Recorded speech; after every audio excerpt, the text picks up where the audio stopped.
abbiamo 23 novembre 1998 Napoli perdeva un artista che ha dinanzi a sé una grande carriera e la può avere soltanto se lo ricordiamo sempre. Moriva Antonio Sorrentino. Buongiorno Salvatore Architravo. Buongiorno a voi. Ho detto bene che Napoli ha perso un grande artista quel giorno? Un grandissimo artista che chissà cosa poteva ancora fare, purtroppo ci lasciò a 38 anni, però l'artista ha la fortuna di non finire mai, proprio perché può essere riscoperto, rispolverato, riascoltato, quindi resta per tutte le generazioni future.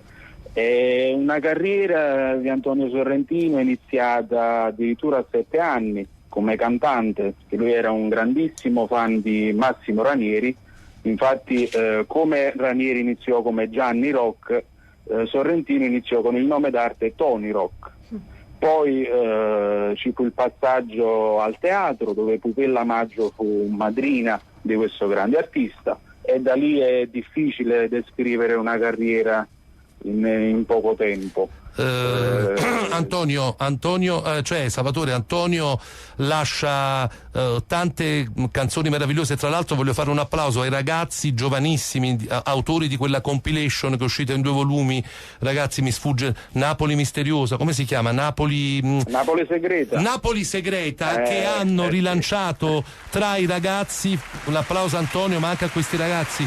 Una canzone meravigliosa di Antonio che si chiama Promesse, Promesse, ma che è oggi? Salvatore, anche tu ti ricordi il nome della canzone? Non ricordo in questo momento. Vabbè, chiedo scusa. Allora, la lezione che lascia Antonio, lo voglio dire anche a Raffaella, e io so di cosa si parla, sapete che ho perso mia sorella, anche lei poteva fare chissà che cosa, ma lasciano una grande lezione. Anche mia sorella Loredana, come Antonio, aveva voglia di imparare, di mettersi in gioco, e Antonio era uno che studiava,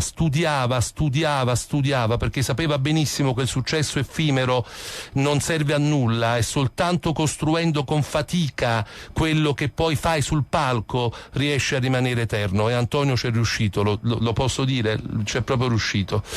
Che canzone vogliamo mettere? Tu dicevi Un pensiero, ma io la passo spesso di Antonio. Vogliamo mettere proprio Promessa? Va benissimo.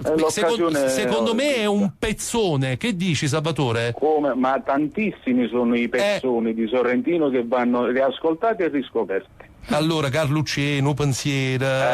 Mamma mia. Insomma, sono veramente. Carluccieno, io non la metto, altrimenti, insomma, finisce proprio la puntata. Grazie a Salvatore Architravo, uno pote Mario Trevi, che ci ricorda. Grazie a voi.